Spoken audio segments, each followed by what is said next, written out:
The Scottish city of Aberdeen flourished during the North Sea oil and gas boom. With a deep water harbor close to oil platforms, Aberdeen became the UK's main supply center and operational center for these resources. As a temporary home for oil and gas industry experts from the United States and other countries, the Granite City also earned the nickname the Houston of the North. Oil and gas production in the North Sea remained an important business in Aberdeen early in this century, when Brooks Rogers arrived in the city from Houston, Texas. His father was chairman and CEO of Rogers Oil and Gas Company. Brooks had no siblings, so he was expected to take over Rogco someday in the future. Brooks was in his early 30s, and the elder Rogers decided it was time for him to grow up and start learning how to run a business. To mentor Brooks, he chose one of his most experienced and trusted employees, Rocco's regional director in Aberdeen. In addition to learning about oil and gas production on site, the elder Rogers believed that a temporary exile to what he considered a backwater town compared to Houston would help Brooks improve. A change of scenery would be good for him, and unlike the easy life in Houston, there would be no drinking with friends and affairs with blondes in bikinis. On the other hand, Scotland had many excellent golf courses, and Brooks could improve his game. Repetitive motion injuries are quite common in sports where participants use a tool, be it a paddle, golf club, or tennis racket. Unfortunately, if you continue to hold the instrument incorrectly, you can suffer such an injury and end up in the emergency room at your local hospital. At Aberdeen Hospital's casualty unit, male staff were arguing over which of their female colleagues was the most attractive. Some liked the cute little blonde with large breasts, others preferred the young red-haired nurse with long legs and toned buttocks. A sprained wrist kept Brooks from playing golf for several weeks, but it gave him the opportunity to ask one of the nurses out on a date. Brooks liked blondes, but there were plenty of them in Houston, so a blonde nurse didn't seem all that special. But the beautiful Scottish red-haired girl was something new for Brooks, and he decided to court her, even if only out of curiosity. Gradually, as Brooks got to know each other over the next weeks and months, he realized that his red-headed girlfriend had all the qualities he wanted in a wife. She was good in bed, dressed stylishly, had excellent social skills, and a good sense of humor. With her in their arms, they were the center of attention wherever they went. For her part, the girl thought that Brooks was an excellent match, although sometimes he was too noisy and rude. Well, she thought to herself, you can take the guy out of Texas, but you can't take Texas out of him. More importantly, he was wealthy, which boded well for the future, and he never failed to delight her when they made love. Although he was 10 years older than her, she decided that the age difference did not matter as long as they loved each other. Brooks' return to Houston was a triumph. He not only showed off his business success and brought back some good ideas, but also returned with a beautiful and charming bride. The elder Rogers was delighted that his son had matured significantly. The subsequent wedding in Houston was a grand event, attended by various power brokers in the energy sector, as well as members of both families, including half a dozen close relatives of the bride, who were flown in from Scotland at the elder Rogers' expense.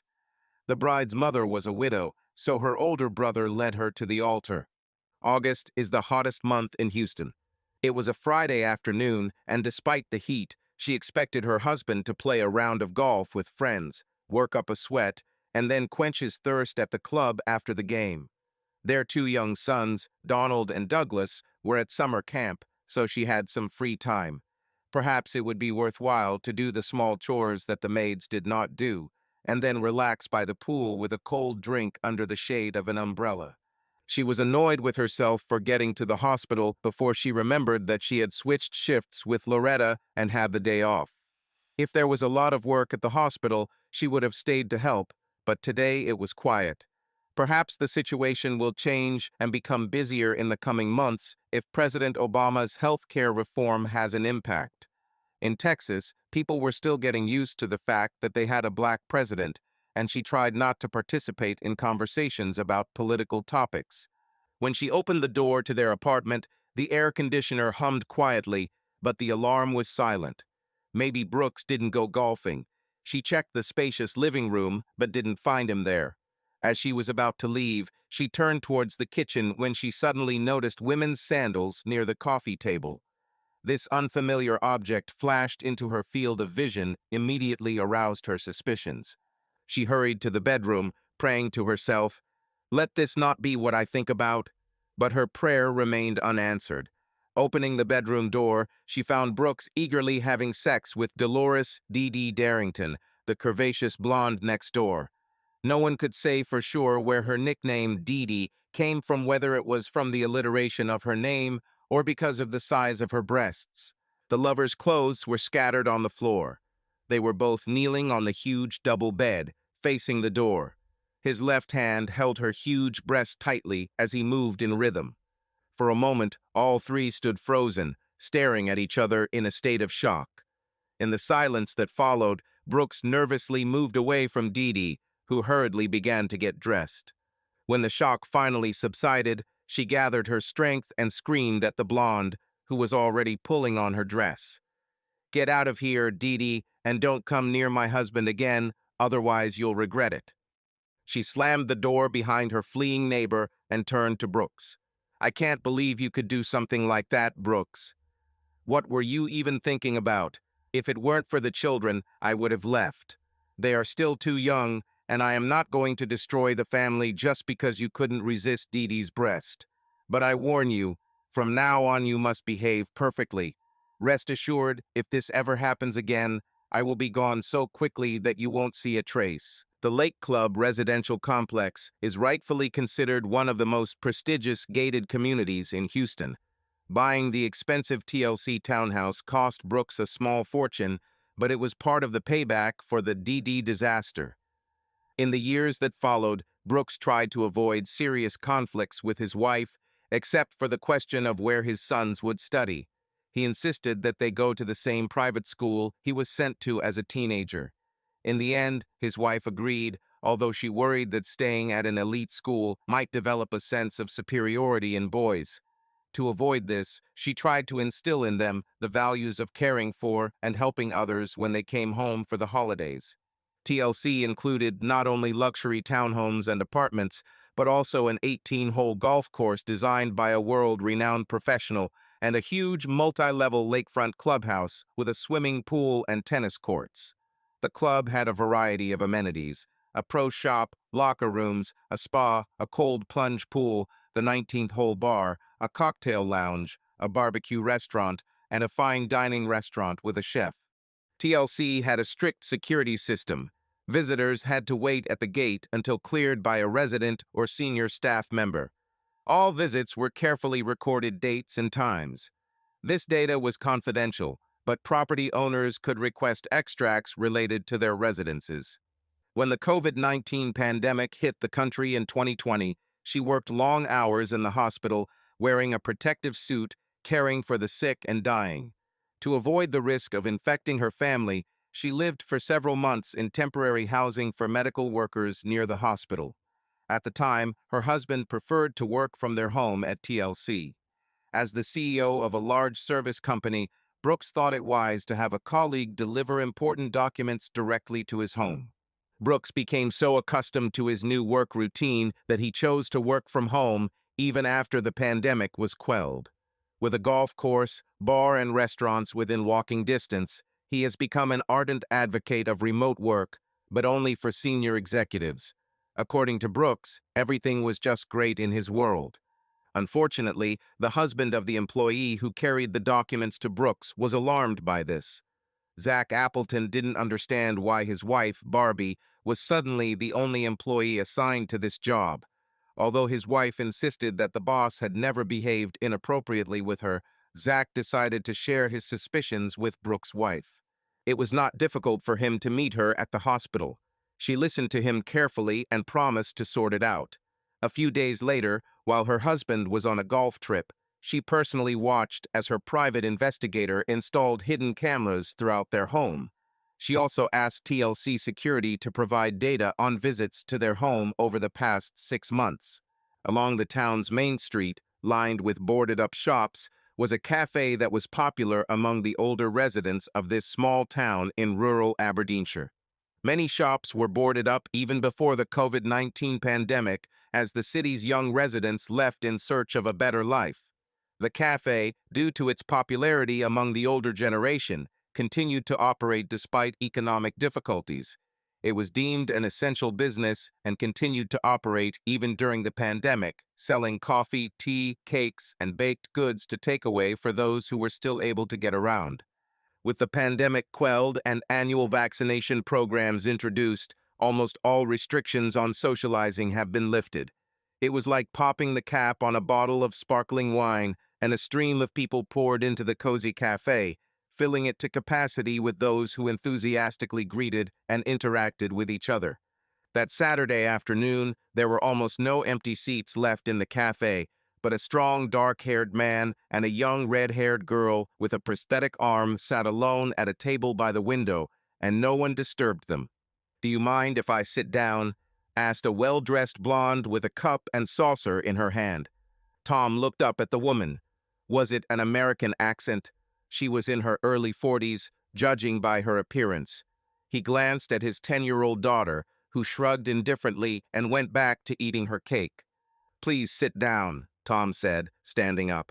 "This is my daughter, Katie, and my name is Tom. Let me hang up your coat."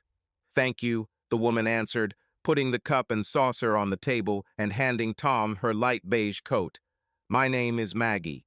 Tom couldn't help but notice her engagement ring and massive diamond ring.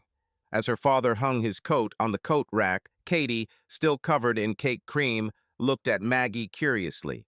"Are you American?" "No," Maggie smiled. "Believe it or not, I'm originally from here, but I've lived in Texas for the last 20 years. I think I sound a little like the locals now." "Sorry about the questioning, Maggie," Tom said, returning to the table and placing his hand on his daughter's shoulder. "This Miss Pakamuchka is very inquisitive." "It's okay," Maggie replied. "It's always useful to get to know your neighbors." Turning to Katie, she added, "I like your red mane and freckles. You look a little like me when I was little." "But you're blonde," Katie exclaimed. "Not really. Would you believe, under this blonde image, I'm a redhead just like you. My stylist did a great job, but I think I've had enough of being a blonde. It's certainly not blondes who have more fun, so I guess I'll go back to my natural color. Besides, redheads are special people, you know." "Is it true?" Katie frowned, perplexed. "Studies have shown that red-haired people have a higher level of intelligence." "Is it true?" Katie asked. "Yes," Maggie confirmed. "I'm not saying that we are the best on the planet, but we are smart and, of course, beautiful," she added with a wink. Tom smiled at Maggie, enjoying how this charming woman was able to interest Katie. Katie frowned again as she thought about what she had heard. "If we are smart and beautiful, why do the boys at school call me Carrot or Ginger?" "It's easy," Maggie said with a smile. "I had the same thing when I was your age." "You'll run into bullies and racists everywhere, but I think most of those boys aren't that mean at all. Most likely, they are just teasing you because they like you. My friends sometimes call me Ginger, but that's inevitable when you marry a man with the last name Rogers."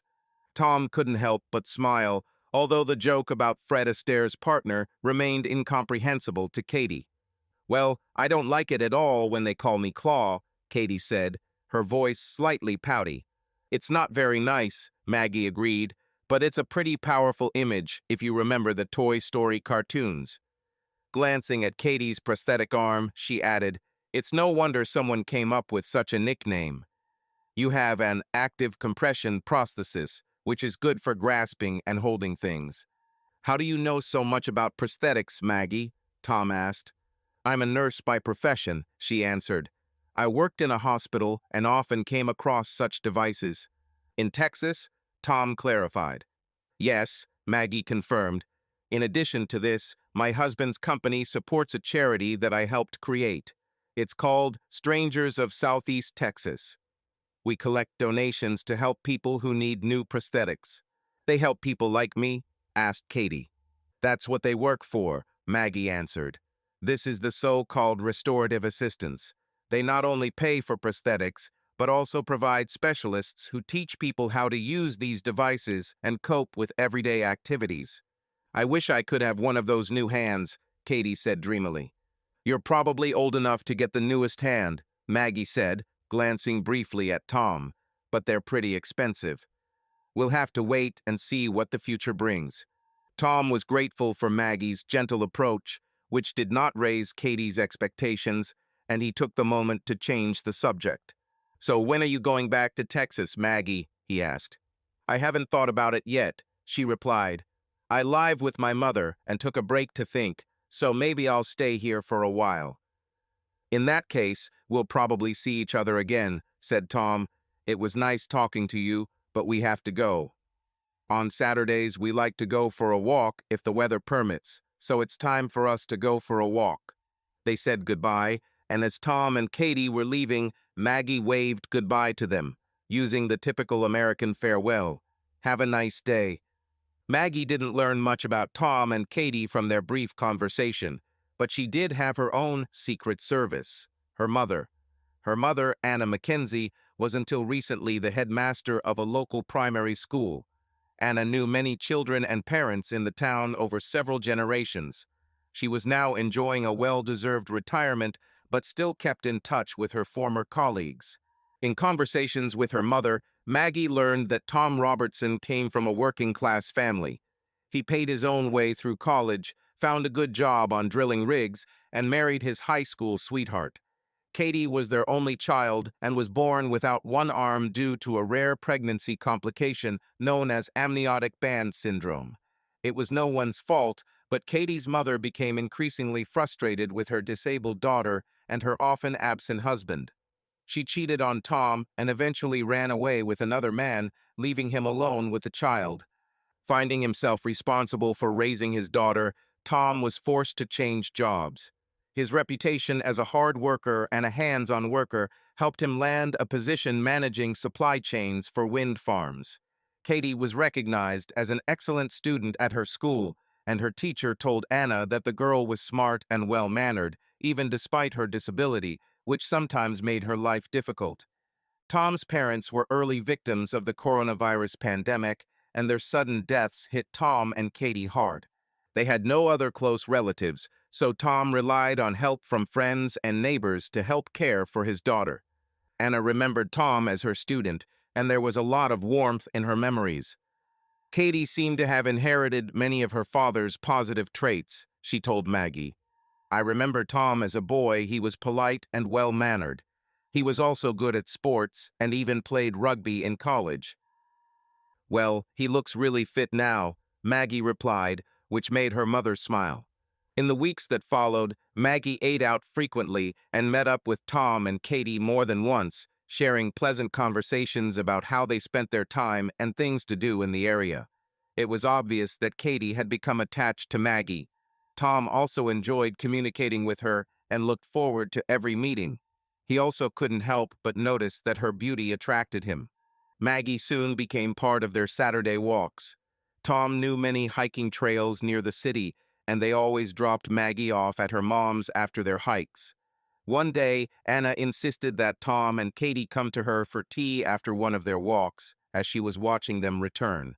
Tom remembered his former teacher well, and Katie knew about her from stories. They talked about the past and about old acquaintances whom they had not forgotten. The next time they went for a walk, stopping at the top of a hill to admire the view, Maggie hesitated and asked Tom, Mom gave me 2 tickets to a streetcar named Desire, which is playing at the Aberdeen Theater this Friday, she said. This is one of my favorite performances, and I was wondering if you would like to come with me. Mom said she'd be happy to babysit Katie, if that's okay. Tom smiled happily. That would be wonderful, he exclaimed enthusiastically. I saw a television production with Gillian Anderson in the role of Blanche Dubois. She was absolutely amazing, but I would have loved to have seen a live performance. I just have one condition. Which? Asked Maggie. You'll let me take you to dinner before the show, he said. I'll be happy to agree, Maggie replied, a wide smile lighting up her face. Their theater date went well. Over dinner before the show, Maggie told Tom a little more about her situation, explaining that her husband had been unfaithful to her and she had separated for a while, so she could think about whether she wanted a divorce. "I need time to think about everything," she told Tom. "When I worked in a hospital during a pandemic, I didn't have time to think about other things. Now I understand that my sons have already grown up and are doing their own things. I thought that my husband and I would get closer again after the pandemic, but it seems that we are not only on different pages, we are actually reading different books." When they returned to Tom's house later in the evening, Katie was already asleep and Anna Mackenzie was watching TV. Tom helped her put on her coat and said goodbye to her. In parting, Maggie kissed him tenderly on the cheek and thanked him for a wonderful evening. At Katie's request, Tom invited Maggie to their house for dinner the following Saturday. Tom asked if Maggie had any food preferences, and she said she eats everything except meatloaf. Katie happily helped Tom cook, and Maggie was impressed with their cooking skills. Everyone agreed that the palo alla cacciatora was delicious. After the dishes were cleared away, the three of them happily played Scrabble. When it was time to put Katie to bed, she went to bed without protest, crossing her fingers for luck as she went upstairs, leaving Tom and Maggie alone in the living room. "Can you pour us another glass of wine?" asked Maggie.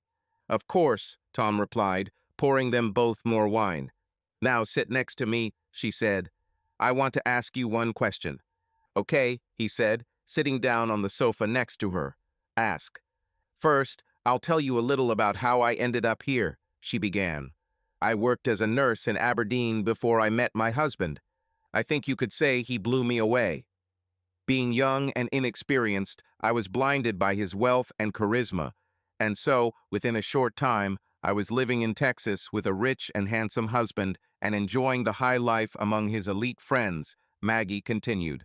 "It must have seemed like a real fairy tale," Tom interjected. "Yes, at first it really was like winning the lottery. But gradually I began to understand that in our marriage we are not equal partners. We went to social events mainly to take good photos for newspapers and magazines, and everything else was planned solely on his initiative. I was more his accessory than his equal wife. I was perceived as his trophy, but that's not what I wanted from life. Of course, it was a surprise to him that I was not content with the role of a trophy wife. He wasn't happy when I said I wanted to pursue a nursing career, but he eventually agreed on the condition that I only work part-time. He later allowed me to start a charity called Strangers of Southeast Texas, but only because he was listed as one of the sponsors. I came to terms with it because the organization really helped people." Maggie paused and took a sip of wine. "It looks like you achieved your goal," Tom remarked. "I felt better and my life took on even more meaning when we had two sons. Brooks was in seventh heaven, and I also thought that everything was going great with us. But then I found him with one of our neighbors. We had a huge row, and we were able to make up only because he swore that it was a momentary infatuation and that it wouldn't happen again," Maggie continued. "I remember you said he was unfaithful," Tom nodded. Maggie sighed. "This happened many years ago when our sons were still small. I forgave him, although with difficulty, but that's not the reason I left. Despite his promise to be faithful, I found out that he was having an affair with one of his employees. This has been going on for some time and probably started back during the pandemic in 2020. God, that must have really hurt when you found out," Tom said. "I know this feeling." "Yes, you're right," Maggie continued. "At first it hurt, but then I started to get more angry. Mom reminded me of the old saying, 'Don't be angry, take revenge.' For a long time I believed that Brooks really loved me, but in reality he only loved himself. He cheated on me not because he was unhappy, but simply because he could. And he regrets not that he betrayed me, but that I caught him. Now I must restore my pride and find a way to take revenge." "I hope you're not planning to kill him," Tom joked, raising an eyebrow in concern. Maggie laughed, smiling at Tom. "Are you kidding? I'm not a psychopath. I have another way to take revenge, and it won't hurt anyone. On the contrary, it will be very pleasant for me, but unlikely for him. And that's why I have to ask you something. You see, I really like you, and I know that you like me too. I want us to be more than just friends. Will you be my lover?" Maggie looked into Tom's eyes, waiting for his answer. Tom froze in surprise as he tried to collect his thoughts. "Maggie, I really like you," he began. "You are an incredibly beautiful woman, and there is nothing I would want more, but you are still married. I'm not sure if this is a good idea. Your affair with me can create problems, regardless of whether you reconcile with your husband or divorce. What if I promise that there won't be any problems?" she asked. Tom answered her by hugging and kissing her tenderly. Their kiss was timid at first, and then became more and more passionate. When they broke away from each other, he took her hand. "Let's go upstairs so that no one will disturb us," he suggested. Tom and Maggie tried not to make any noise, but they knew that their nightly caresses would not go unnoticed by Katie. Instead of hiding their new status, the two adults decided to officially announce it to the laughing girl at breakfast the next morning. Maggie did not move in with Tom and Katie, but she often spent time with them, and sleepovers became a regular occurrence, both on weekdays and on Saturdays. A few weeks after Tom and Maggie became lovers, she received a letter from Brooks saying that he was going to Scotland and wanted to meet her to dot the I's. Brooks said he would stay at Trump's hotel and play golf at Bomedy. Apparently, his attitude hasn't changed. Between meetings with friends and business contacts in Aberdeen, he planned to schedule a meeting with Maggie based on his business appointments and golf time. As usual, his wife was not his priority. When he finally showed up at her mother's house, both were tense. "Come in, Brooks. How are you?" asked Maggie. "Miss you, honey. How are you?" he answered, entering the house. "I've been busy, but I think we need to talk. You said you wanted to clear the air. Mom went to see a friend, so no one will disturb us. Sit in the living room. We'll have to make do with tea. We only have instant coffee, and it's disgusting." Brooks was well aware of the British tradition of drinking tea in moments of crisis, so he calmly waited while Maggie masterfully operated in the kitchen. After a while, she returned with a tray and tea set. After pouring both cups of tea, she sat down opposite and motioned for him to start.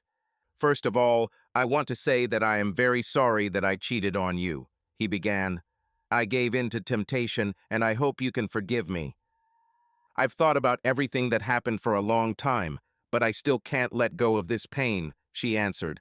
"Do you remember what I said when I caught you for the first time? I said that one betrayal is a mistake, but I will not put up with a repetition. You then convinced me that the affair with Diddy was an accidental mistake, and I believed it.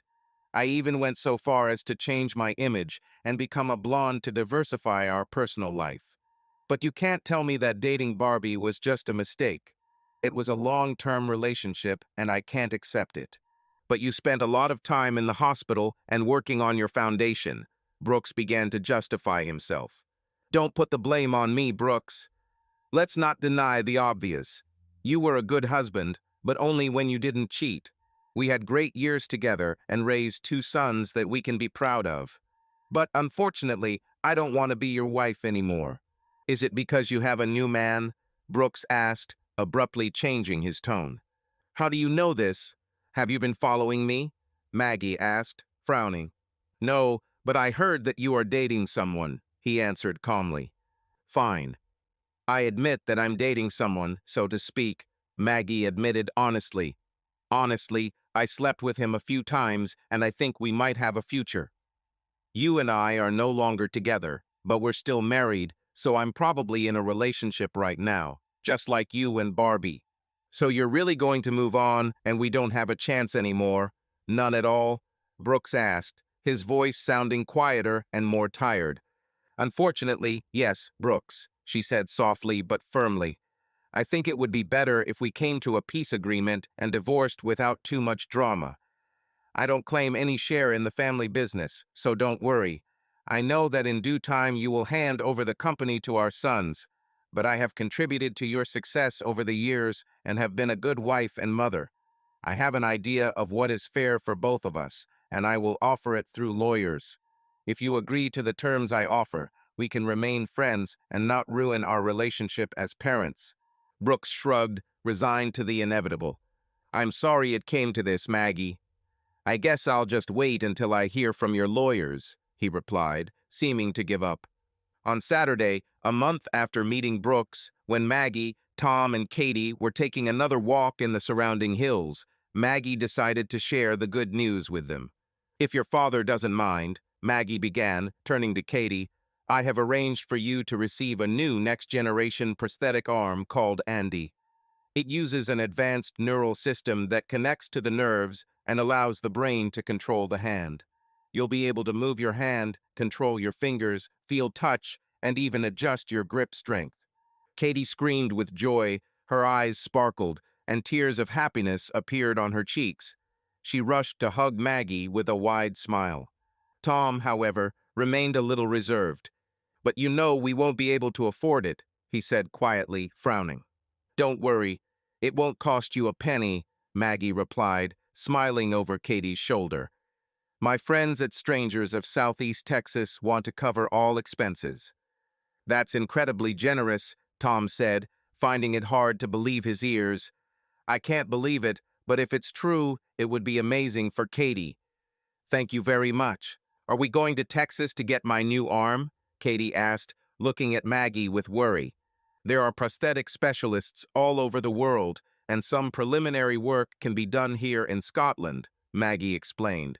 "But the prosthesis itself will be installed in Houston at the International Prosthetics Center. Professor Black is a world leader in the field of prosthetics, and she can do anything for you to make your arm truly functional." "Will you come with us?" Katie asked hopefully. "Of course, I hope to go," Maggie replied with a smile. "I can show you Texas, introduce you to my friends, and maybe my sons will want to meet you." "I don't even know how to thank you for this," said Tom, sincerely delighted with what Maggie did. "Don't worry, I'll figure out how you can thank me," she replied with a mischievous glint in her eyes. "But this is not the only good news for today. I'm back to work again." "Does that mean you're going back to Houston?" Tom asked, suddenly frowning. "No," Maggie answered, with a smile on her face. "I returned to work in the trauma department at Aberdeen Hospital. Since the pandemic, many nurses have left their jobs and are experiencing staff shortages. You know, oddly enough, I'm looking forward to being able to heal cuts, apply bandages, and pull peas out of boys' noses from the garden again." "So you decided to stay in Scotland?" Katie asked, not at all surprised at the thought of little boys putting vegetables up their noses. "Yes, I like it here," Maggie replied, nodding. "Besides, I needed to find a job now that my husband agreed to the divorce." "This is another piece of good news." "Congratulations, Maggie," said Tom, finally free. "I can't tell you what a relief this is," she said, her face lighting up with joy. "And now we can celebrate the end of our romance." "Yeah, I guess," Tom said, trying to smile, but feeling his heart getting heavier.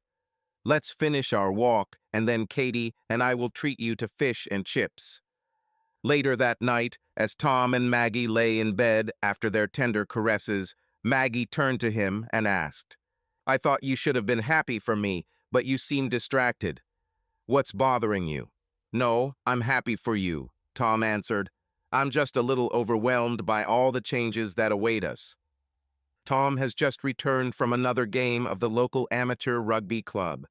Their team had lost again in their Sunday league, and Tom thought their form had dropped significantly since he himself left the field.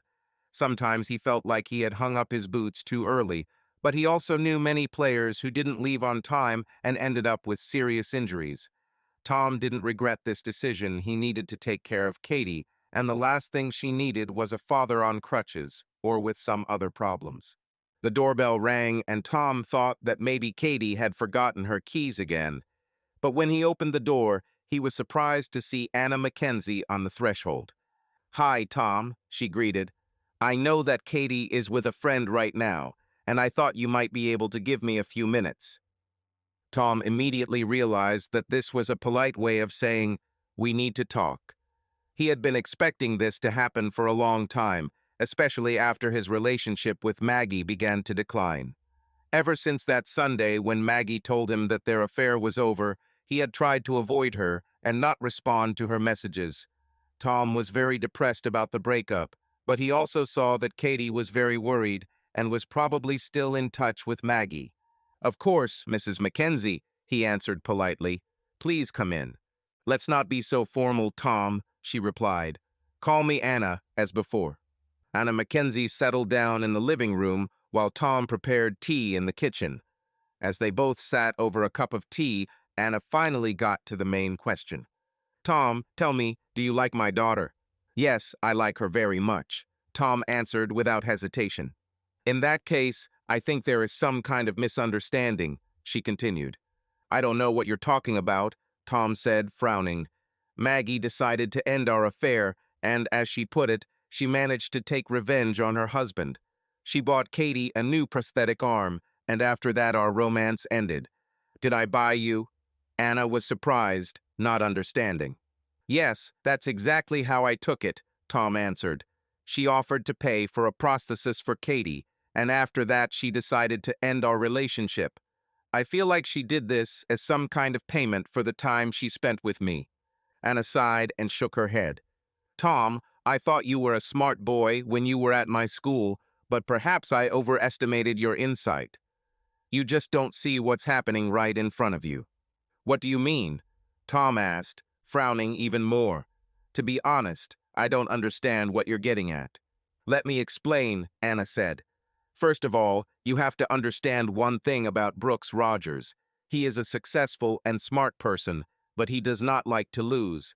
He may be a good businessman, but he is extremely selfish. He didn't want to lose Maggie and was going to do everything to bring her back to Houston. Maggie knew that in order for Brooks to understand that their marriage was completely over, she needed to show that she had started a new life. So she started dating me just to prove to him that it was all over between them? Tom asked with bitterness in his voice. No, it's not like that, Anna answered with a soft smile. She really likes you, and she chose you not as a means of revenge, but because she really sees something special in you. I was the one who helped push her in your direction because I saw how happy you could be together. I gave you tickets to the play, helped you with Katie, did everything so that you had a chance to get closer.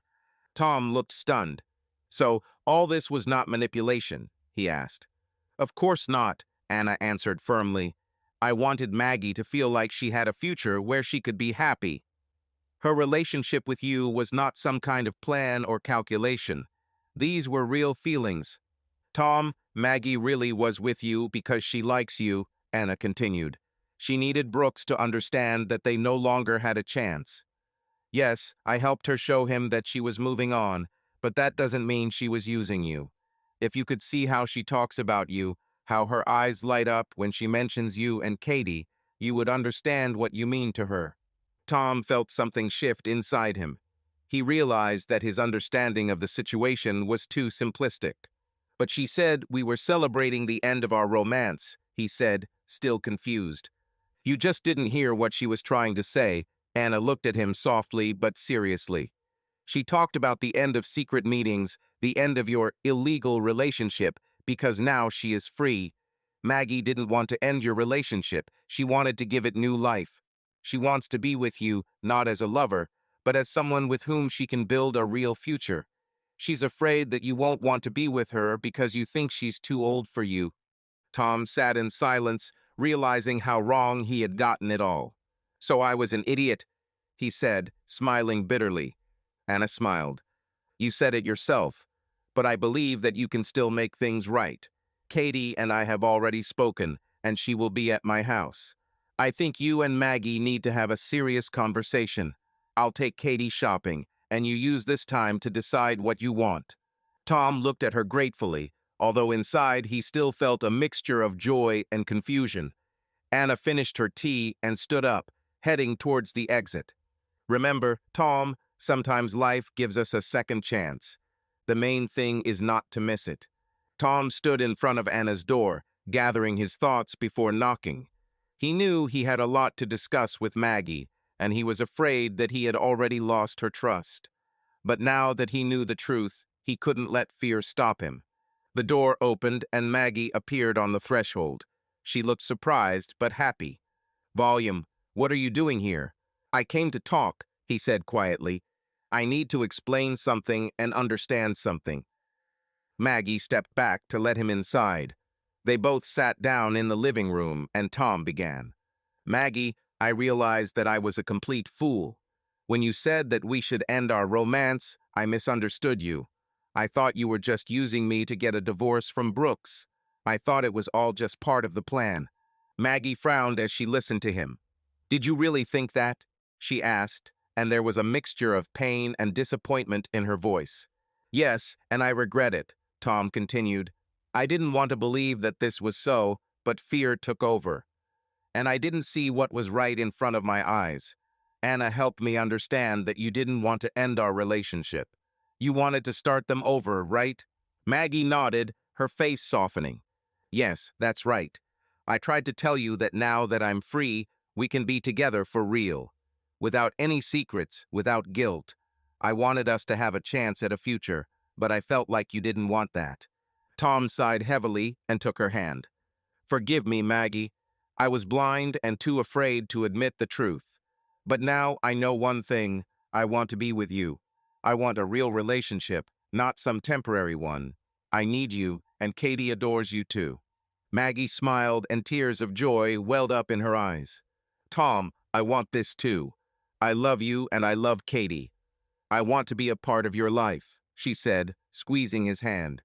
Tom looked at her with relief and happiness. Then let's start over as a couple. Without any games, just like two people who want to be together. Maggie didn't respond with words. She reached out to him and kissed him tenderly, knowing that this moment changed everything. The next morning, Tom and Maggie greeted Katie with good news. She, as expected, was delighted to learn that Maggie would now officially become a part of their lives. The wedding took place the following summer after Katie had her new arm fitted. It took place in the very cafe where Tom and Maggie first met. It was a small celebration attended only by close friends and family. Maggie's sons arrived from Texas a week before the wedding, bringing with them cowboy hats and boots. Tom and Katie had already met them during their trip to Texas, where they also met Brooks and Maggie's father.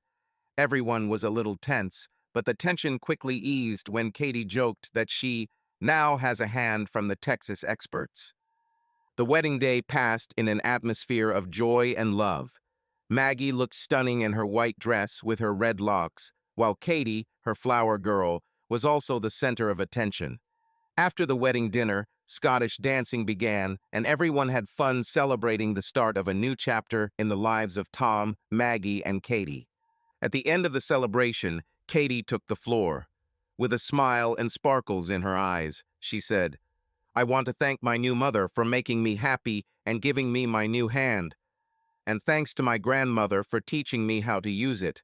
All the guests applauded, and Tom and Maggie hugged their new, happy family. End. Subscribe to our channel so that your love doesn't cheat on you, and go ahead and listen to the next story, because this story is nothing compared to the next one. If you're under 18, don't even think, click to the next one. Click to the next one. Click to the next